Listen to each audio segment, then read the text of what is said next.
Imagine a world where sunlight barely reaches where shadows twist, and ancient secrets slumber beneath miles of churning water. The ocean, vast, deep, and unknowable, covers most of our planet, yet we have explored less than 5% of its depths. What lies beneath those endless blue waves? For centuries, explorers, sailors, and scientists have tried to unravel the mysteries hiding in the darkness. Some have found answers. Most returned with even more questions. Tonight, we set sail into the unknown.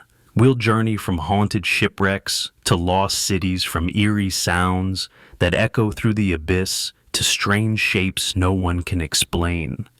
These are stories that challenge what we believe about our world. Legends born from the waves. Truths perhaps just waiting to be found. So take a deep breath, steady your nerves, and get ready to dive into the greatest mysteries the ocean has ever kept. The surface is only the beginning. The Bermuda Triangle, the graveyard of the Atlantic. There's a place in the Atlantic Ocean sailors call the Devil's Triangle, a stretch of open water where ships vanish. Planes fall silent and answers dissolve into mist. No one can say for sure how many lives the Bermuda Triangle has claimed.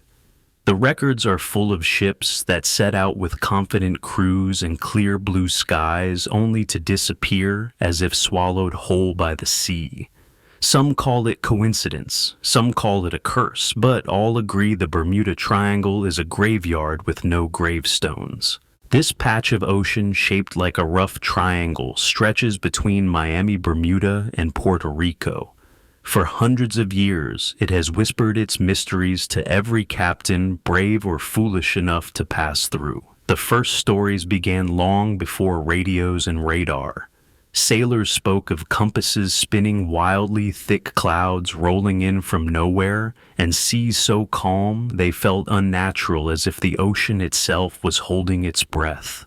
Some told tales of ghostly lights beneath the surface or monstrous shadows drifting just below the waves.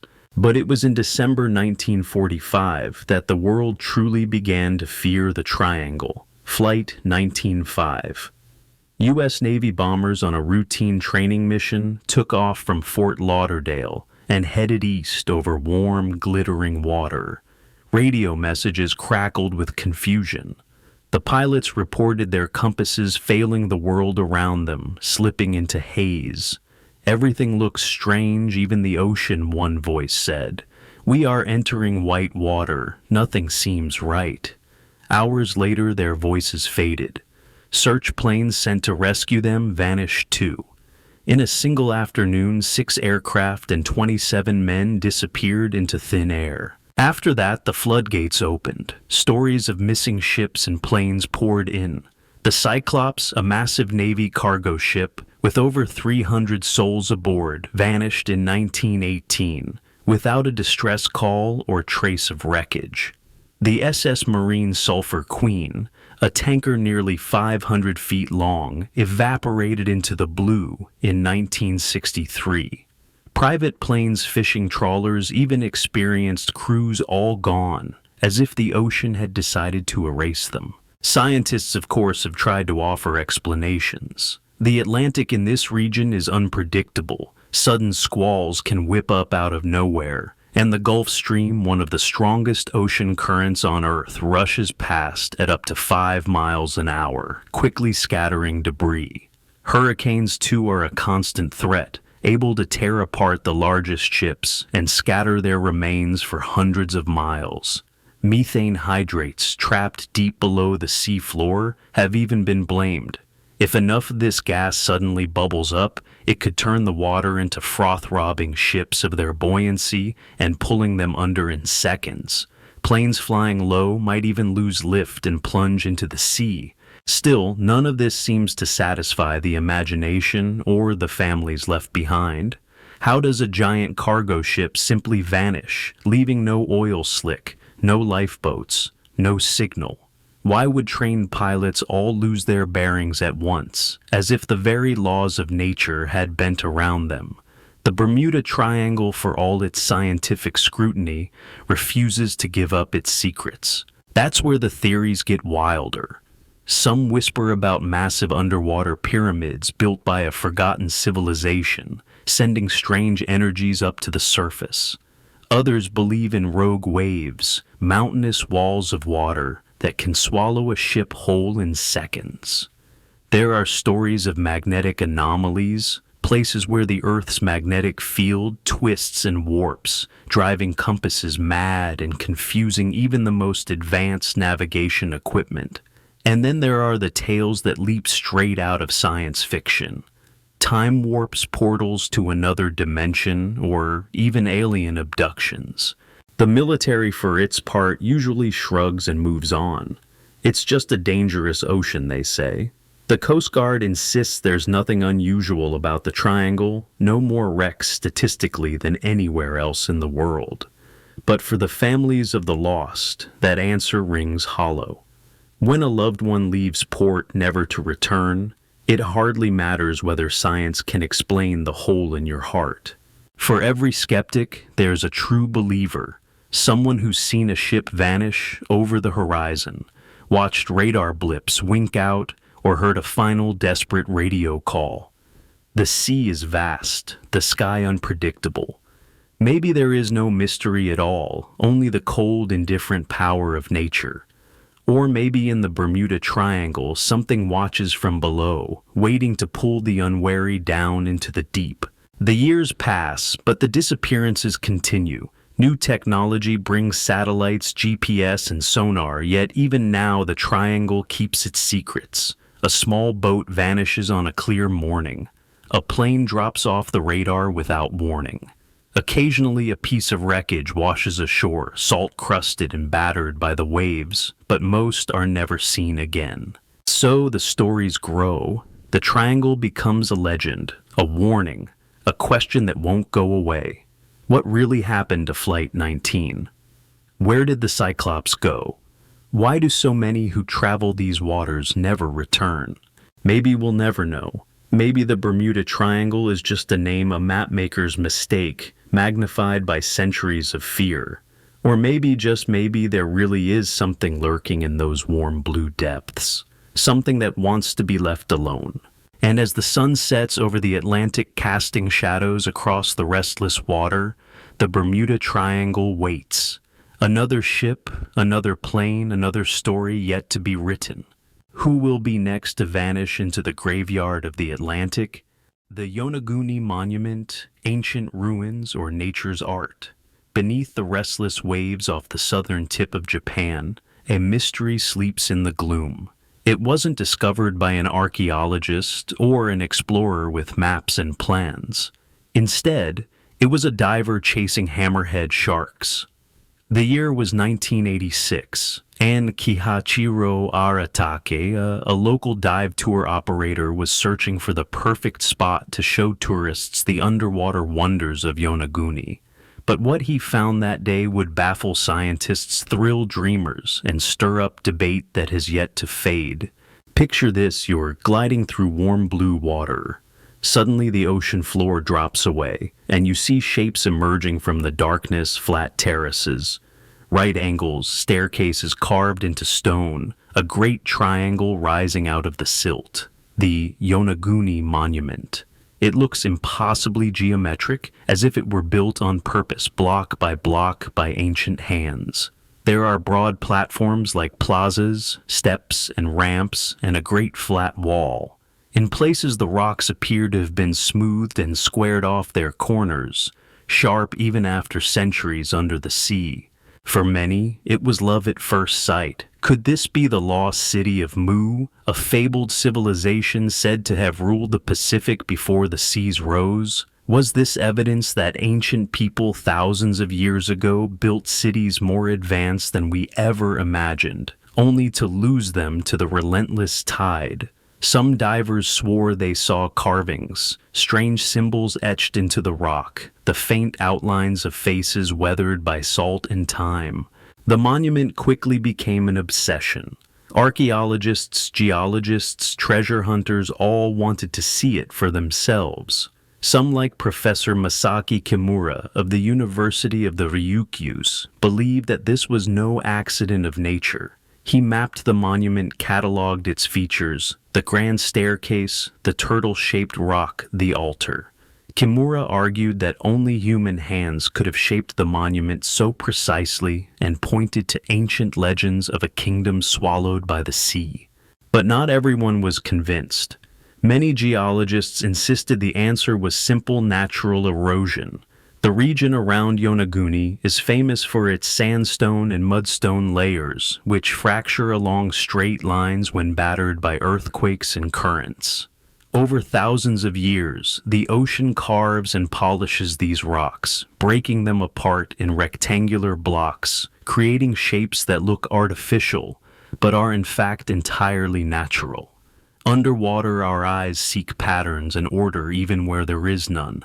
As the debate raged, divers flocked to Yonaguni. Some swore the monument pulsed with strange energy, as if the stones themselves held secrets. They filmed what looked like pillars, walls, and a great platform leading up from the depths. Others, more skeptical, measured the stones and declared them the work of water, not man. Still, the questions kept coming. If this was a human-made structure, who built it when there are no records of such a city in Japanese history? The oldest known civilization in Japan, the Jomon, was a culture of hunter-gatherers living in small villages, not the kind of people who build monuments that rival the pyramids in size. Kimura and his supporters point to possible relics, tools, pottery shards found in caves near the monument, and carbon dated to as much as 10,000 years ago.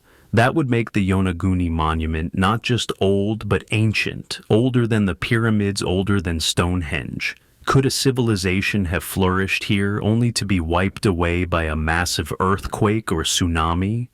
The island of Yonaguni itself is a place of legends, stories of dragons, sunken temples, and a vanished kingdom called Ryugu. Some locals whisper that the monument is cursed, and that those who disturb it will awaken something best left sleeping. Skeptics roll their eyes, but the mystery remains. Even with dozens of expeditions, sonar scans, and high-definition video, no one can say for sure. Some divers report seeing roads and pools at the site as if it were a complex city. Others claim to have found strange marks, spirals, lines, faces, though the ocean is good at blurring details and feeding the imagination. Underwater shadows play tricks, and every rock can look like the remnants of a lost civilization. As the sun sets over Yonaguni and currents swirl around the monument, the debate goes on. Nature or nurture, fact or fantasy? Is the monument a clue to a forgotten chapter in human history, or just a remarkable quirk of geology? The answer slips away with every tide. The stones do not speak. The sea keeps its secrets. But the questions linger. If the monument is natural, why does it look so much like a city? And if it is the work of ancient hands, how could a civilization build something so massive, then disappear so completely? Are there more ruins out there buried beneath the waves, waiting for curious eyes and daring divers? Or are we simply seeing what we want to see, a lost world conjured from the shadows by hope and wonder? As you drift away from the monument, bubbles rising, sunlight dancing above, you can't help but look back. The stones fade into blue, silent and timeless. Maybe, just maybe, there are answers waiting locked in the rock for those brave enough to keep searching. Or perhaps Yonaguni is exactly what it seems, a mystery as deep as the ocean itself, and twice as hard to solve. And so beneath the waves, the monument waits, its origins lost to storms and centuries, its secrets intact for now. Who will be the one to finally understand what sleeps beneath Yonaguni's restless sea? The Baltic Sea, anomaly, alien spaceship, or sunken structure? In the summer of 2011, a team of Swedish treasure hunters scanned the Baltic Sea floor, hoping to find shipwrecks rich with old liquor and scrap metal. Their vessel, the Ocean X, glided over the cold, dark waters between Sweden and Finland. The sonar operator squinted at the screen expecting another wreck. But this time, the screen showed something different, something no one could explain. There, 300 feet below the waves, the sonar returned a perfect circle. 70 feet wide, the anomaly looked oddly familiar, almost artificial. Its edges were smooth, its shape almost too precise to be natural. The image quickly spread across the world, a flat, rounded disc with strange ridges and a ramp-like feature leading away from it. To some, it looked just like the Millennium Falcon from Star Wars, half buried in the mud. As soon as the news broke, theories exploded like fireworks. Was this a sunken Nazi anti-submarine device? An ancient stone structure lost to history? Or, as the most outlandish voices suggested, a crashed UFO evidence that we are not alone, lying quietly in the silent darkness of the Baltic? The team at Ocean X, stunned by their own discovery, were cautious. They dove down, collecting video footage and samples from the site, eager to find proof that this was something special. The deeper they looked, the stranger it became. The object rested on a pillar of stone rising abruptly from the sea floor. It was ringed by grooves and mysterious patterns, as if something massive had skidded to a halt and carved lines in the clay. Around the anomaly, divers found odd corridors and what appeared to be steps or ramps, all covered in a thick layer of silt and marine life. Their instruments malfunctioned near the site. Cameras died, satellite phones lost connection, and lights flickered with static. Some of the divers, nervous and short of breath, wondered if there was something the anomaly didn't want them to see. As photos and videos emerged, scientists and skeptics weighed in. Most said the answer was simple. The Baltic is full of glacial rocks left behind by retreating ice sheets thousands of years ago. These stones, battered by time and tides, can take on strange shapes, especially when viewed through the blurry eye of sonar. Some geologists believe the anomaly is just a chunk of sandstone, its odd features created by millions of years of ice scraping and water eroding. The ramp might be a natural crack. The corridors just grooves left by glaciers. But the questions wouldn't go away. The Ocean X divers insisted the material felt different from other stones nearby. The structure, they said, was more than just a boulder. It had symmetry lines, angles. Was it really possible that all of it, every perfect curve, every straight edge, could be explained by nature alone? And what about the weird equipment failures, the compass needles that spun in circles, the batteries that died for no reason? Some claimed the object gave off strange electromagnetic signals, disrupting electronics and unsettling the crew. Rumors spread. Maybe this was the remains of a long-lost civilization, a Stonehenge of the deep built when the sea was still dry land. Maybe it was the cap of an ancient volcano shaped over time by the violent forces of nature. But then the most fantastic ideas took hold. UFO enthusiasts pounced on the story, declaring the Baltic Sea anomaly a crashed alien spacecraft. The circular shape, the apparent ramps, the impact trails all pointed to something extraterrestrial. People debated whether the object was built by ancient aliens or simply a secret weapon left over from World War II. Skeptics, of course, had their doubts. They pointed out that sonar can play tricks on the eye. Shadows and angles get exaggerated and human imagination fills in the blanks. The divers, they said, were seeing what they wanted to see, meaning in randomness, order, and chaos. The scientists urged caution. Until a piece of the anomaly was brought to the surface and analyzed, no one could say for sure. But the deeper the Ocean X team dug, the stranger things became. Samples chipped from the site showed high levels of rare minerals, some not found in the region's bedrock. One diver described the rock as feeling greasy, unlike any stone he had touched before. Theories multiplied. Was this an ancient meteorite or something even rarer? Had the Baltic preserved a fragment of another world dropped into the sea in a time before history? Year after year, expeditions returned to the site. Submarines with robotic arms poked at the anomaly. Sonar scans mapped every groove and bump in 3 dimensions. The world watched, waiting for the moment when someone would finally announce a discovery, proof of ancient civilization, or of visitors from beyond the stars. That moment never came. The Baltic Sea anomaly remains stubbornly what it always was, a mystery. Science says it is just a rock shaped by ice and time, but to those who've seen it, who've touched it, who've felt their electronics die, and their hearts race in the blackness, it's something else. Something that doesn't fit into the neat boxes we use to explain the world. And so the anomaly waits silent and strange beneath the cold gray waters. Is it an alien spaceship, a forgotten monument, or just a geological accident no one knows? The only certainty is that the Baltic Sea still has secrets it isn't ready to share. As you imagine that lonely disk, half buried in mud and mystery, ask yourself, how much do we really know about the world beneath the waves, and what wonders or terrors still lie waiting in the darkness just beyond the reach of our lights? The disappearing crew of the Mary Celeste. On a cold morning in December 1872, the British brigantine DEI Gratia sailed through the rough Atlantic, its crew scanning the horizon for signs of life.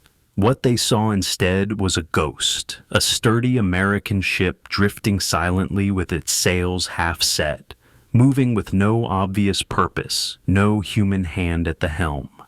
This was the Mary Celeste, and as the sailors approached, they felt the hair on their necks stand up. Something was wrong. Very wrong. The Mary Celeste had left New York 8 days before Thanksgiving, bound for Genoa, Italy, with a cargo of 701 barrels of industrial alcohol. Captain Benjamin Briggs, a devout and experienced seaman, was at the helm, accompanied by his wife, their 2-year-old daughter, and a crew of 7. The voyage was supposed to be routine. The ship was sturdy, the weather fine, and the crew by all accounts reliable and sober. There was nothing to fear. Yet now, in the wide emptiness of the Atlantic, the Mary Celeste drifted alone. As the crew of the DEI Gratia boarded her, their unease deepened. The ship was eerily silent. The lifeboat was gone. The cabin was in disarray. A tea kettle left half-filled plates scattered, a child's toy abandoned mid-play. Food and water were plentiful, but the logbook stopped abruptly 10 days earlier. The sails were ragged and torn, but the hull was sound. There were no signs of violence, no blood, no struggle. Everything felt strangely frozen, as if the crew had simply stepped out for a moment and never returned. The ship's cargo, aside from a few leaky barrels, was untouched. The captain's chronometer and sextant were missing, along with some papers and navigational instruments. But there was no note, no clue, no sign of a storm or attack. The only thing missing was the people. 10 souls vanished into thin air. The Mary Celeste was brought into Gibraltar, where authorities launched an inquest. Newspapers across the world seized on the story, hungry for details. Rumors multiplied: pirates, mutiny, underwater earthquakes, even sea monsters. Some suggested that the crew had gotten drunk on the ship's cargo and gone mad, but the alcohol was industrial, not fit for drinking. Others whispered of a curse that any who sailed her would meet a dreadful fate. Experts pored over the evidence. The ship had taken on a bit of water, but not enough to sink her. The cargo hold was flooded by less than 3 feet, far from disastrous. The main hatch was secured, but the forehatch was open. The sails were damaged, but not shredded by a violent storm. Captain Briggs, by all accounts, was cautious, steady, and deeply religious, a man not prone to rash decisions or panic. Some theorized that a sudden water spout or rogue wave had struck, frightening the crew into abandoning ship. But why would they leave a perfectly seaworthy vessel for a small lifeboat with no sign of immediate danger? Others speculated that a malfunction in the cargo leaking alcohol fumes had caused an explosion, or at least the fear of one prompting Briggs to order everyone overboard as a precaution. But the barrels that leaked showed no sign of combustion and the rest were intact. Then there were the darker stories. That pirates had boarded the ship, murdered the crew, and vanished, leaving no trace. Or that the crew had mutinied, killed their captain, and fled only to be swallowed by the sea. Some even believed in the supernatural, that the Mary Celeste had sailed into another dimension, a fold in space where time and reason broke down. Yet, for all the wild tales, there was not a shred of hard evidence. No pirate ships sighted in the area, no bodies, no survivors, no wrecked lifeboat. For years, the Mary Celeste drifted through the imagination of the world. She became a symbol of the ocean's indifference, its ability to erase people and stories as if they'd never existed. Authors wrote books and poems about her. Artists painted her gliding through gray mists, crewless and haunted, forever searching for a port that no longer remembered her name. The ship herself sailed on changing hands again and again. Some said she brought bad luck to all who owned her. Eventually, she was deliberately wrecked off the coast of Haiti, ending her days as mysteriously as she began them. But the story of her vanished crew never faded. Even today, the question lingers: what happened on board the Mary Celeste? Science and logic have tried to fill in the gaps.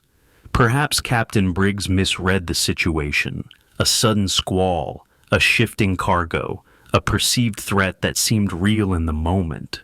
Perhaps the crew, terrified by leaking alcohol, took to the lifeboat, planning to return only to be swept away by wind and current. Perhaps the answer is lost in the fog of fear and the wild unpredictability of the sea. But for every rational explanation, there is a shadow. The empty ship on a calm morning, the untouched cargo, the vanished family. These facts refuse to settle into a neat narrative. The Mary Celeste is a puzzle, a question mark adrift on the waves. As you picture her white sails, sagging decks, deserted a child's doll rolling across the planks, you feel the chill of uncertainty. In that emptiness, anything seems possible: madness, murder, miracle, or something stranger still. The ocean, after all, is a master at hiding the truth. So the legend endures. The Mary Celeste sails on in story and in mystery, carrying her unanswered questions across endless water.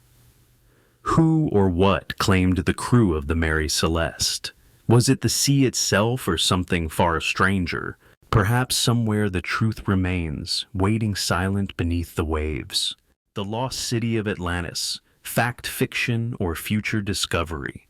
Beneath centuries of myth and speculation, the legend of Atlantis endures, a city so magnificent, so advanced, that its very memory has outlasted empires. Some say Atlantis was the cradle of civilization. Others insist it was a cautionary tale, and a few believe it still lies untouched beneath the restless ocean waves waiting to be found. What is it about Atlantis that stirs the imagination and haunts the dreams of explorers? The story begins more than 2,000 years ago with the philosopher Plato.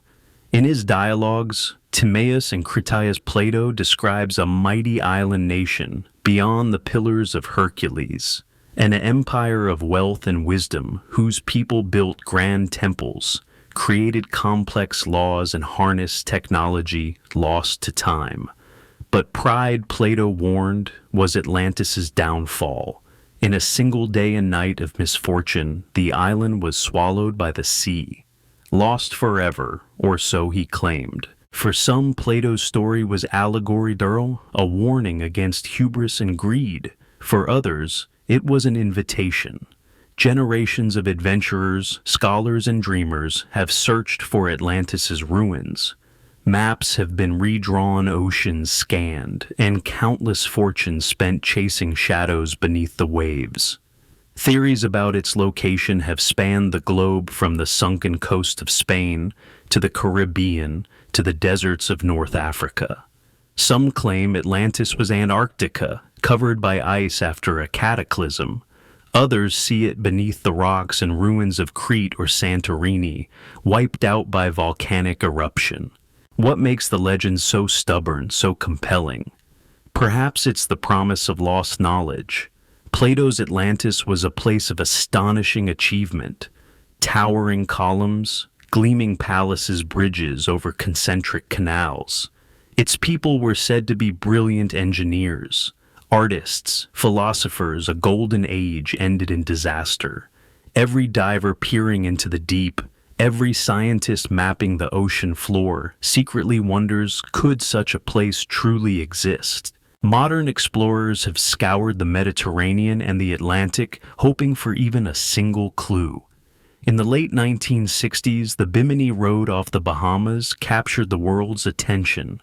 A series of large rectangular stones arranged in a line beneath shallow water. Some called it an ancient harbor, a fragment of Atlantis itself. Geologists, though, argued that the stones were natural formations shaped by erosion and shifting tides. The debate continues to this day. Elsewhere, ruins have been found off the coast of Spain, near the marshlands of Donana.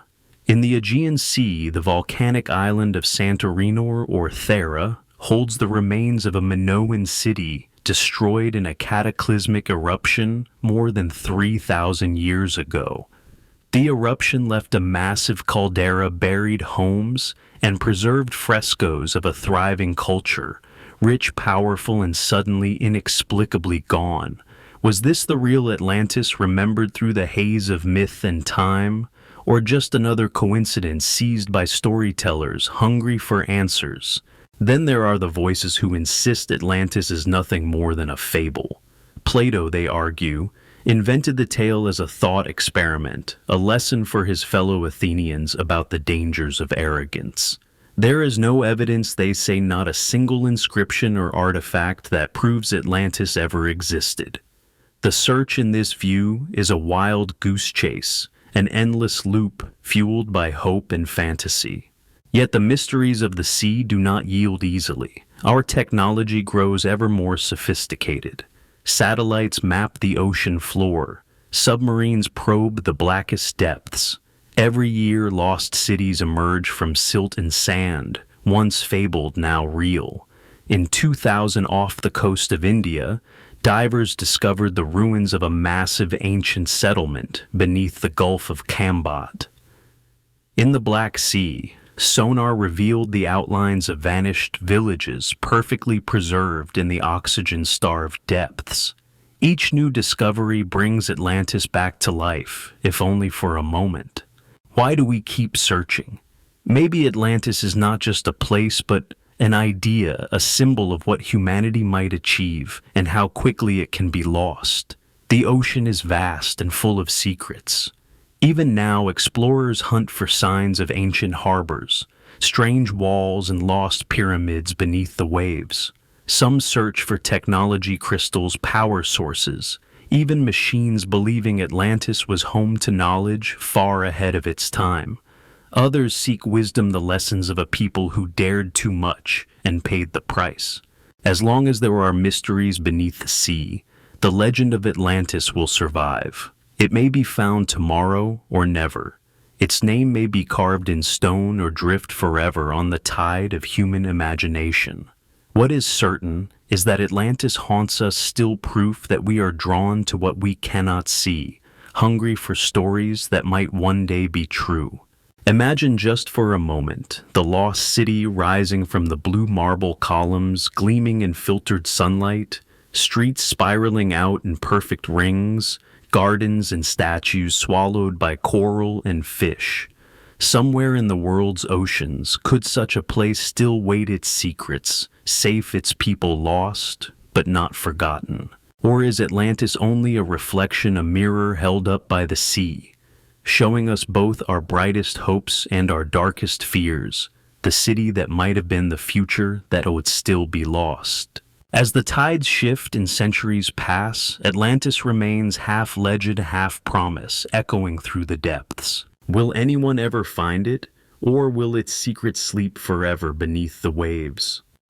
The bloop, the deepest, loudest mystery sound, in the endless blue silence of the Pacific, where the ocean floor sinks further than Mount Everest, is tall something once called out a sound so loud, so strange, that it echoed across thousands of miles of water.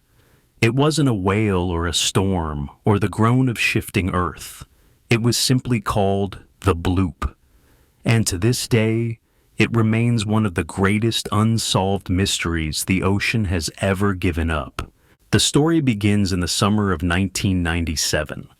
Deep beneath the southern Pacific, the National Oceanic and Atmospheric Administration, NOAA, had scattered ultra-sensitive hydrophones across the ocean floor, listening for the telltale creaks and snaps of icebergs, or the distant rumble of undersea earthquakes. Instead, they heard something no one expected: a low, powerful bloop that rose in pitch and volume, lasting nearly a full minute. It was so loud that sensors placed over 3,000 miles apart all picked up the noise as if some giant thing had bellowed from the depths and the whole Pacific had heard its voice. Scientists scrambled to analyze the sound. At first, the data suggested something massive, far bigger than the blue whale, the largest animal ever known to exist. Some researchers whispered in the halls, if this was an animal, it'd have to be a creature larger than any ever discovered.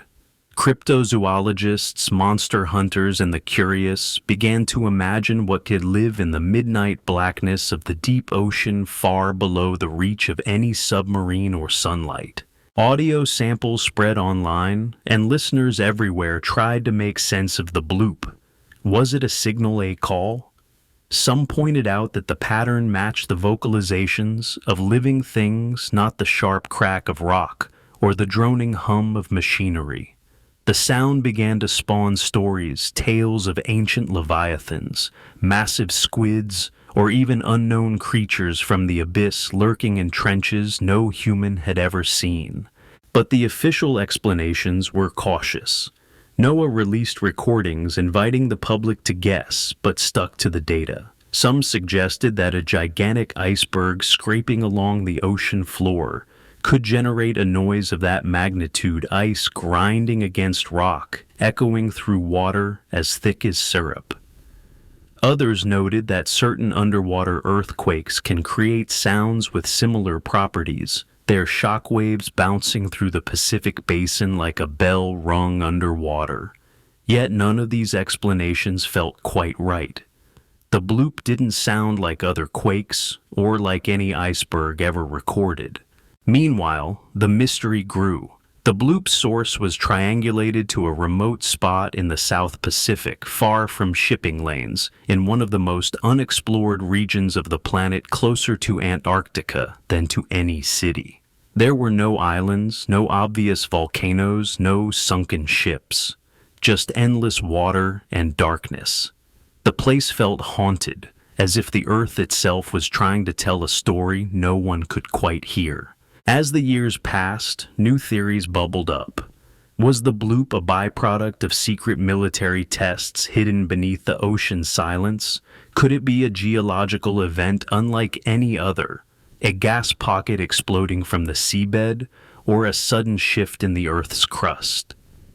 Others wondered if it was a message not from monsters, but from an intelligent mind calling out from the deep in a code we just didn't understand. And then there were those who turned to legend. The ancient Greeks spoke of sea monsters, kraken leviathans, beings so vast that ships seemed like toys beside them. In the 20th century, author H.P. Lovecraft imagined Cthulhu, a godlike creature lying dead, but dreaming in the sunken city of R'lyeh, somewhere in the South Pacific.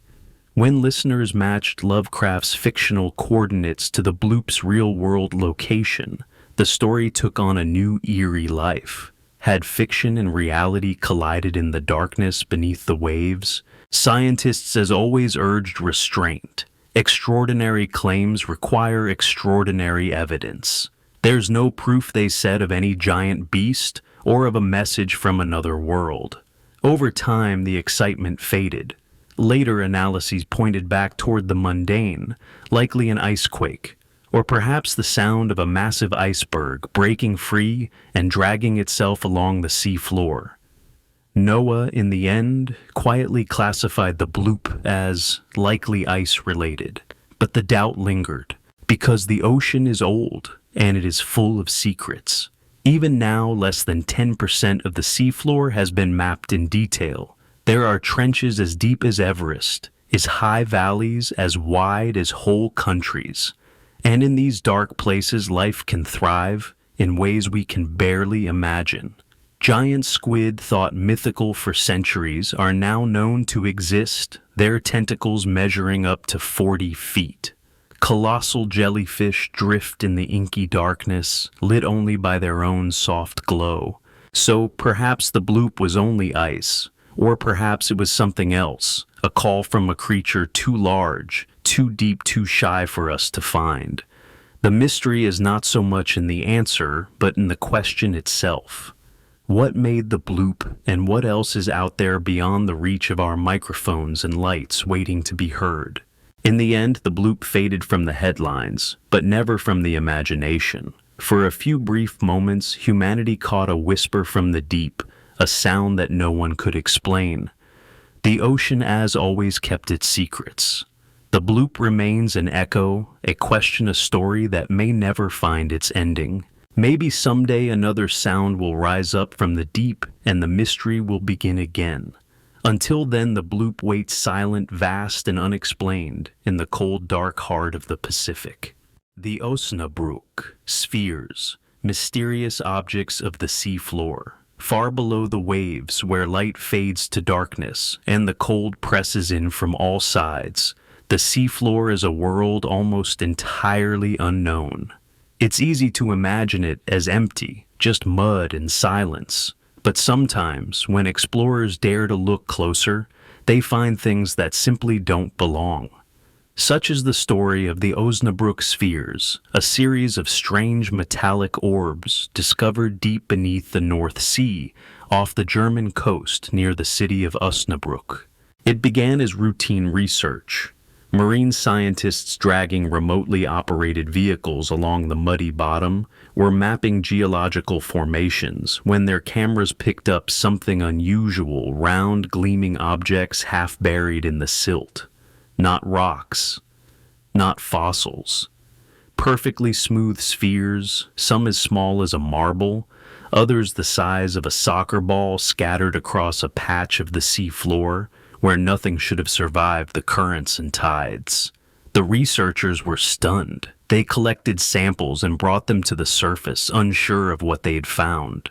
The orbs were heavier than expected, surprisingly dense for their size. Some showed pitting and marks as if they had weathered great pressure, but others looked newly minted, shining even after their long slumber beneath the waves. The first tests revealed a core of iron and nickel with traces of exotic minerals rarely found in that part of the ocean. Some had faint magnetic signatures, others seemed to have tiny crystalline structures embedded within. None matched the typical debris left by ships or submarines. Theories multiplied. Some scientists argued that these spheres could be natural nodules formed over millions of years as minerals precipitate from seawater, slowly layering around a grain of sand or a bit of shell. There are manganese nodules in the Pacific after all, and concretions can sometimes appear almost perfectly round. But these spheres were different. Their composition didn't match known ocean nodules, and the distribution was odd, clumped together in neat patterns almost as if placed by an unseen hand. The discovery attracted attention from beyond the world of marine science.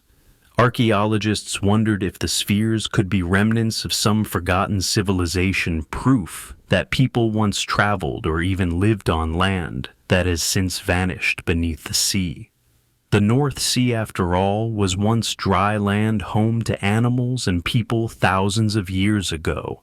Perhaps the spheres were ancient artifacts, their purpose lost to time and tide. But as more expeditions followed, things got stranger. Divers reported odd sensations near the spheres. Compasses spun in circles, lights flickered. Some divers even complained of headaches and nausea when handling the orbs. The spheres themselves sometimes emitted faint electrical signals as if storing energy. Their surfaces under a microscope showed patterns so regular they almost looked engineered ridges, tiny holes, and what appeared to be etchings too precise for nature alone. Speculation took flight. Had these orbs fallen from the sky, fragments of a meteor shower long ago pounded into spheres by the incredible force of atmospheric entry and ocean impact? Could they be evidence of extraterrestrial visitors' machines or messages left for a future age? Science fiction writers latched onto the mystery-spinning stories of ancient aliens, secret technologies, and time capsules lost in the deep. Skeptics, as always, pushed back.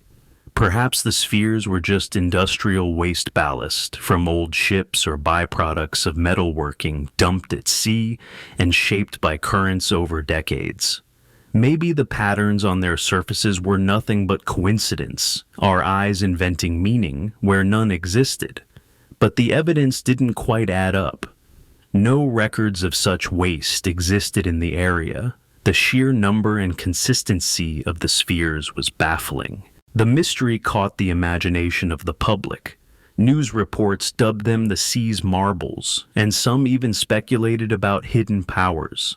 Rumors spread of governments collecting the spheres in secret, hoping to unlock their secrets for energy or technology. Conspiracy theories blossomed. Were these ancient batteries or a form of lost knowledge waiting to be awakened? Still, hard science pressed forward. New analyses suggested that the spheres might be far older than human history, perhaps formed in a cataclysmic event, long before people walked the land nearby. Others suggested that they could be tektites, glassy objects born in the heat of meteor impacts thrown into the sea from far-off places.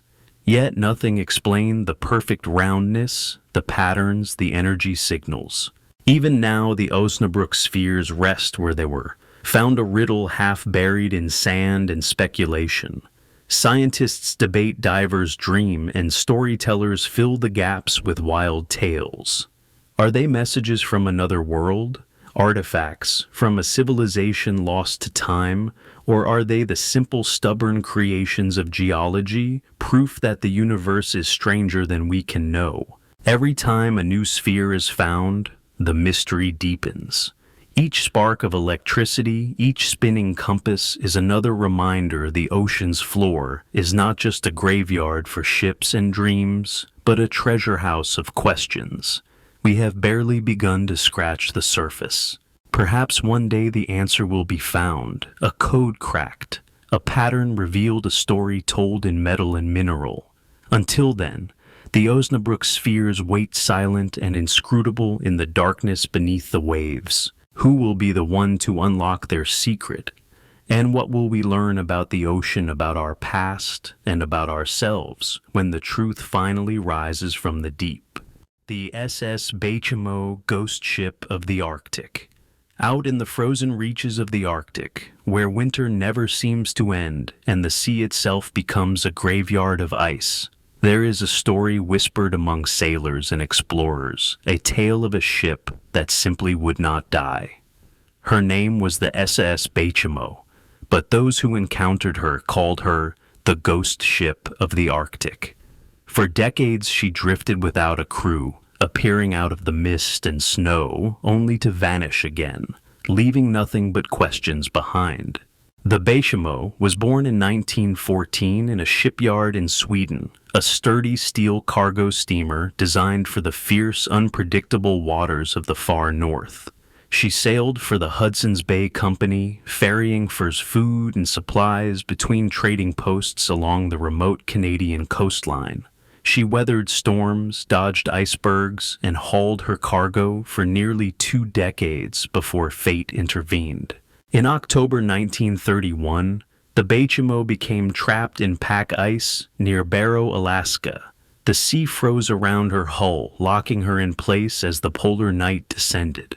The crew waited hoping for a thaw, but winter was merciless. As supplies dwindled and the ice refused to break the Hudson's Bay, company sent a rescue team to evacuate the crew by dog sled, leaving a handful of men behind to keep watch over the ship and its precious cargo. For a while the plan worked, but the weather turned again and a blizzard swept through, blinding and relentless. When the storm passed, the Beijamo was gone. Not sunk, just vanished. The crew searched for days, fearing she'd been crushed by ice or pulled under. Then, as suddenly as she had disappeared, the Beijamo reappeared 10 miles away, riding the shifting pack ice like a phantom. With the ice growing thicker and rescue unlikely, the remaining crew salvaged what they could and finally abandoned the ship to the Arctic's icy grip. Most ships would have vanished, sunk beneath the pressure of the ice claimed by the cold silence of the north. But the Beijamo was different. Over the following years, she was spotted again and again by Inupiat hunters, trappers, explorers, and even by passing ships. Sometimes she was stuck in ice, sometimes drifting freely, her black hull looming through the fog. She was always empty, her decks covered in snow, her cabin's abandoned doors hanging open to the wind. Those who boarded her found her eerily preserved cargo still in her hold supplies, untouched, the remnants of crewmen's lives scattered across the frozen wood. Attempts to salvage the Beijamo always failed. The ice would close in or storms would drive rescuers away. More than once she was nearly claimed by new owners, only to slip away again with the shifting flows. Some stories claimed that anyone who tried to possess her met with disaster, broken limbs, lost dogs, supplies vanishing into crevasses. The Beijamo had become, in the words of one Arctic explorer, a ship that belongs to the ice and wind, not to men. Over the decades, the Beijamo became a legend. In the harsh world of the Arctic, where survival is never certain, she was a ghostly warning, a reminder of nature's power, of the folly of trying to tame a world that will not be tamed. Some Inupiat told tales of seeing her in the moonlight, drifting quietly as if looking for her lost crew. Others believed she was cursed, a wandering soul searching for rest. Children along the Alaskan coast were told, "Beware the ghost ship. She brings the storm with her." Stranger still, the Beijamo seemed impervious to time. While other ships broke apart or sank, she remained sometimes battered, but always afloat. Sightings continued through the 1940s, the 1950s, and even as late as the 1960s. In 1969, nearly 40 years after her abandonment, a group of Inuit hunters found her stuck fast in the ice of the Beaufort Sea. Her hull was battered but intact, her lonely presence still haunting the endless white. Every time someone thought the Beijamo was lost for good, she would reappear, always empty, always drifting. Ice and wind had stripped her of paint and pride, but not her ability to survive. The sea seemed reluctant to let her go, and so the Beijamo sailed on a ghostly specter, moving from fog bank to fog bank, forever beyond reach. Scientists and maritime historians tried to offer explanations. The Beijamo's steel hull was well built, designed for the harshest conditions. The Arctic's cold, ironically, helped preserve her, keeping rust and decay at bay. The moving ice floes acted like a cradle, carrying her across hundreds of miles without smashing her to pieces. Some wondered if perhaps she had finally sunk, lost to the deep, at last, but no wreck was ever found. Others speculated that given the right conditions, she might still be drifting out there somewhere beyond the edge of the map, waiting to surprise the next unlucky sailor. The truth, like so much in the Arctic, remains elusive. The Bechamo's fate is still uncertain. Her final resting place, if she has one, is unknown. Maybe she has finally surrendered to the sea, or maybe she's out there now, gliding quietly through the fog, a lonely reminder of the thin line between human endeavor and the wildness of nature.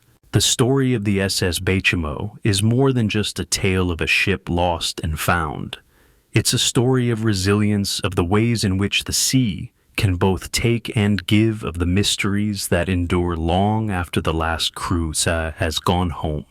She is the Arctic's ghost, a legend carved in ice and memory, whispering that not everything is meant to be solved, not every mystery to be tamed.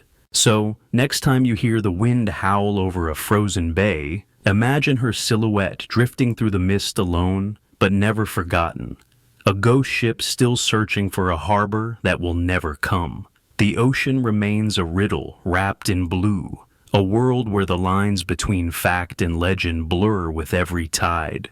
We've sailed together through tales of vanished ships, lost cities, mysterious sounds, and strange shapes lurking in the depths. Yet for every answer we find, 100 more questions rise from the darkness. Maybe that's why the ocean calls to us. Its mysteries remind us how little we truly know, how vast and wild our planet still is. Beneath the waves, ancient secrets slumber, waiting for the curious and the brave. Somewhere out there, new stories are being written by storm, by silence, by the endless shifting of the sea. So, what do you think is hidden below the surface? Which mystery caught your imagination?